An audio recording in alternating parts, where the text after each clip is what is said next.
ఏం చేసుకోను వ్యాపారం చేసుకొని ఉన్నామన్నా అందా మరి ఏం కావాలి నీకంದ್ರೆ ಯಾರ್ದೋ సంఘంలో లోన్ తీసుకున్నాము 15,000 25,000 అప్పు కట్టాలందా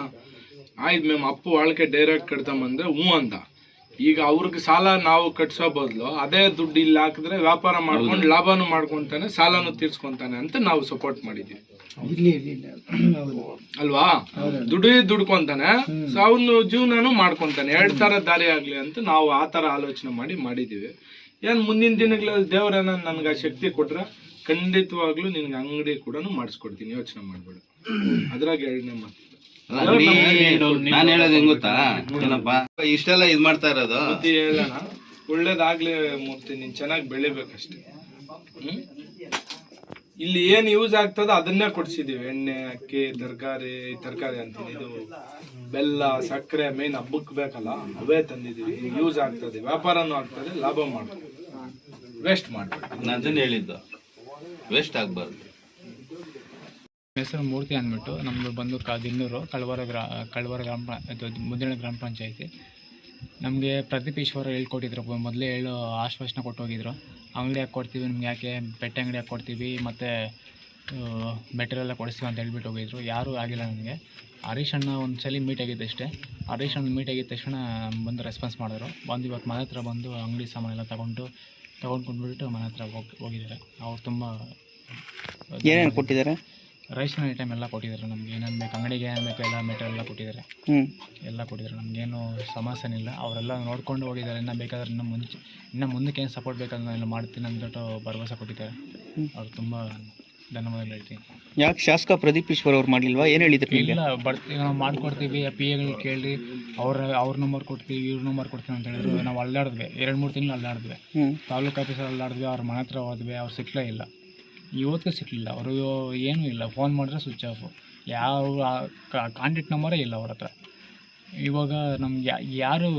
ಅಲ್ಲಾಡಿ ಸುಮ್ಮನೆ ಹೋಗ್ಬಿಟ್ವಿ ಲಾಸ್ಟಲ್ಲಿ ನಮ್ಗೆ ಹರೀಶ್ ಅಣ್ಣ ಸಿಕ್ಕಿದ್ರು ಅವರಿಂದ ನಮಗೆ ಸ್ವಲ್ಪ ಅನುಕೂಲ ಆಯಿತು ಏನು ಸಮಸ್ಯೆ ಆಗಿರೋದಣ್ಣ ನಿಮಗೆ ನಾವು ಸ್ಪೈನಲ್ ಕಾರ್ಡ್ ಪೇಷಂಟ್ ಅಣ್ಣ ಬಿಲ್ಡಿಂಗ್ ಮೇಲೆಯಿಂದ ಬಿದ್ದೋಗಿ ಸ್ಪೈನಲ್ ಕಾರ್ಡ್ ಬೆಂಡ್ ಮೇಲೆ ಮುರಿದೋಗಿದೆ ಆ ಸಮಸ್ಯೆ ಎಲ್ಲ ಹೇಳಿದ್ರು ಕೆಲಸ ಕೊಡಿಸೋ ಅಂತ ಹೇಳಿದ್ರು ಎಲ್ಲ ಹೇಳಿದ್ರು ಬಟ್ ಏನೂ ಮಾಡಿಕೊಟ್ಟಿಲ್ಲ ನಮಗೆ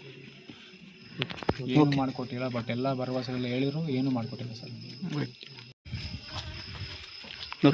ಹೇಳಿ ಸರ್ ದಿನ್ನೂರ್ಗೆ ಬಂದಂಥ ವಿಶೇಷತೆ ಏನು ಮೂರ್ತಿ ಅನ್ನೋರು ಹೆಂಗೆ ಪರಿಚಯ ನಿಮಗೆ ಏನು ಸಮಸ್ಯೆ ಅಂತ ಹೇಳಿದ್ರು ನಿಮ್ಮ ಹತ್ರ ಬಂದು ಅಂತ ಸರ್ ಮೂರ್ತಿ ಅನ್ನೋರ ಬಗ್ಗೆ ನನಗೆ ನಮ್ಮ ಪಕ್ಕದ ಗ್ರಾಮದ ನಮ್ಮ ಸ್ನೇಹಿತರು ಸಹೋದರರಾದಂತಹ ಪ್ರವೀಣ್ ಅವರ ಮುಖಾಂತರ ನನಗೆ ಈ ಮಾಹಿತಿ ಬಂತು ಅಣ್ಣ ಈ ರೀತಿ ಅವ್ರಿಗೆ ಆರೋಗ್ಯದಲ್ಲಿ ಸಮಸ್ಯೆ ಇದೆ ಸ್ಪೈನಲ್ ಕಾರ್ಡ್ ಪ್ರಾಬ್ಲಮ್ ಆಗಿದೆ ಅವರು ಮುಂಚೆ ಎಲ್ಲನೂ ಕಷ್ಟಪಟ್ಟು ಕೆಲಸ ಮಾಡಿ ಜೀವನ ನಡೆಸ್ಕೊಳ್ತಾ ಇದ್ರು ಇವತ್ತು ಈ ರೀತಿ ಸಮಸ್ಯೆ ಆಗಿದೆ ಅಂತ ಹೇಳ್ಬಿಟ್ಟು ನಮ್ಮ ಪ್ರವೀಣ್ ಅವರು ನನಗೆ ಹೇಳಿದರು ಅವರು ಹೇಳಿದ ತಕ್ಷಣವೇ ಮಾರನೇ ದಿನವೇ ಸಂಜೆನೇ ಇವರು ನಮ್ಮ ಅಂಗಡಿ ಹತ್ರ ನೇರವಾಗಿ ಬಂದು ಅಣ್ಣ ಇಟ್ಲ ಮೂರ್ತಿ ಇದೆ ಪ್ರವೀಣ್ ಅನ್ನಕ್ಕೆ ಸುಪ್ಪಿಂಟಿ ಇಟ್ಲ ನಾವು ಹೌದಪ್ಪ ಆಯಿತು ಏನು ಬೇಕು ನಿನ್ಗಂದರೆ ಅಣ್ಣ ನೀವೇನಾದರೂ ಮಾಡಿ ಸಪೋರ್ಟ್ ಮಾಡಿ ಅಣ್ಣ ಸಾಕು ಆಗ ಏನು ಬೇಕು ಈಗ ಪ್ರೆಸೆಂಟ್ ನಿನ್ಗೆ ಏನೇನು ಕಷ್ಟ ಇದೆ ಅಂದರೆ ಅಣ್ಣ ಸಂಘದಲ್ಲಿ ಧರ್ಮಸ್ಥಳ ಸಂಘದಲ್ಲಿ 25,000 ಸಾಲ ಇದ್ದೀವಿ ನಾವು ಆ ಸಾಲ ಕಟ್ಟಿದ್ರೆ ಸಾಕಣ ಒಂದು ಕೆಲಸ ಮಾಡಪ್ಪ ಆಯಿತು ನಾವು ಸಾಲ ನೇರವಾಗಿ ಅವ್ರಿಗೆ ಕಟ್ತೀವಿ ಅಂತ ನಾನು ಕ್ರಾಸ್ ಕ್ವಶನ್ ಮಾಡಿದೆ ನಿಜನ ಸುಳ್ಳು ತಿಳ್ಕೊಬೇಕಂತ ಹ್ಞೂ ಅಣ್ಣ ಅವ್ರಿಗೆ ನೇರವಾಗಿ ಕಟ್ಟಿ ಅಂತೇಳಿ ಆವಾಗ ಇದು ವಾಸ್ತವಾಂಶ ನಿಜ ಅಂತ ಗೊತ್ತಾದ ಮೇಲೆ ಆ 25,000 ನಾವು ಸಂಘಕ್ಕೆ ಕಟ್ಟಿ ಅವ್ರ ಸಾಲ ತೀರ್ಸೋ ಬದಲು ಅದೇ 25,000 ರೂಪಾಯಿ ಅಮೌಂಟ್ನ ರೇಷನ್ ಐಟಮ್ ಆಗಿರ್ಬೋದು ಅವ್ರು ಬದುಕಕ್ಕೆ ಏನು ಬೇಕು ಅಂಗಡಿ ವ್ಯಾಪಾರ ಮಾಡ್ಕೊಳಕ್ಕೆ ಅದೇ ದುಡ್ಡನ್ನ ರೇಷನ್ ಐಟಮ್ ಮುಖಾಂತರ ಅವ್ರ ಅಂಗಡಿಗೆ ಕೊಡಿಸಿದ್ರೆ ಅವನು ಅದೇ ದುಡ್ಡಲ್ಲಿ ದುಡಿದು ಲಾಭನೂ ಮಾಡಿಕೊಂಡು ಅವನ ಜೀವನ ನಡೆಸ್ಕೊಂಡು ಸಾಲನೂ ಕಟ್ತಾನೆ ಅನ್ನೋ ಒಂದು ಉದ್ದೇಶದಿಂದ ಇವತ್ತಿನ ದಿನ ನಾನು ಅವ್ರಿಗೆ ಸಹಾಯ ಮಾಡಿದ್ದೀನಿ ದೇವರು ಇಂಥ ಯಾವುದೇ ಆಗಿರಲಿ ಈ ಹಣವಂತರಿಗೆ ಜಾಸ್ತಿ ಕಷ್ಟ ಬರಲ್ಲ ಜಾಸ್ತಿ ತೀರಾ ಬಡವ್ರಿಗೆ ಕಷ್ಟ ಬರೋದು ಈಗ ನಾನು ಅನೇಕ ಬಾರಿ ಆಸ್ಪತ್ರೆಗಳ ಸಮಸ್ಯೆಗಳಿಗೆ ನಾನು ಹೆಚ್ಚು ಸ್ಪಂದಿಸೋದು ಅದರಲ್ಲೂ ಕೂಡ ಆರೋಗ್ಯ ವಿಷಯ ವಿದ್ಯಾಭ್ಯಾಸ ವಿಷಯ ಇವೆರಡಕ್ಕೂ ದೇವರು ಶೀಘ್ರವೇ ಇಂಥ ಬಡವರಿಗೆ ಈ ಕಷ್ಟ ಕೊಡದೇ ಇರಲಿ ಅಂತ ನಾನು ದೇವರಲ್ಲಿ ಪ್ರಾರ್ಥನೆ ಮಾಡ್ತೀನಿ ಸರ್ ಈಗ ಶಾಸಕ ಪ್ರದೀಪ್ ಈಶ್ವರ್ ಅವರು ಕೂಡ ಅವ್ರಿಗೆ ಭರವಸೆ ಕೊಟ್ಟಿದ್ರು ಅಂತ ಹೇಳ್ತಿದ್ರು ಅವರು. ಆ ಭರವಸೆ ಕೊಟ್ಟು 3 ವರ್ಷ ಆಗಿದೆ, ಇನ್ನೂ ಈಡೇರಿಸಿಲ್ಲ ಅಂತ ಹೇಳ್ತಿದ್ರು. ಏನು ಹೇಳ್ತೀರಿ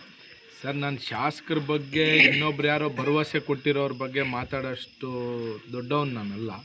ನನ್ನ ತಂದೆ ತಾಯಿ, ನನ್ನ ನಂಬಿರೋರು, ನನ್ನ ಜೊತೆ ಇರೋರು, ನನ್ನ ಸ್ನೇಹಿತರು, ನನ್ನ ಹಿತೈಷಿಗಳು, ನನ್ನ ಮಾರ್ಗದರ್ಶಕರು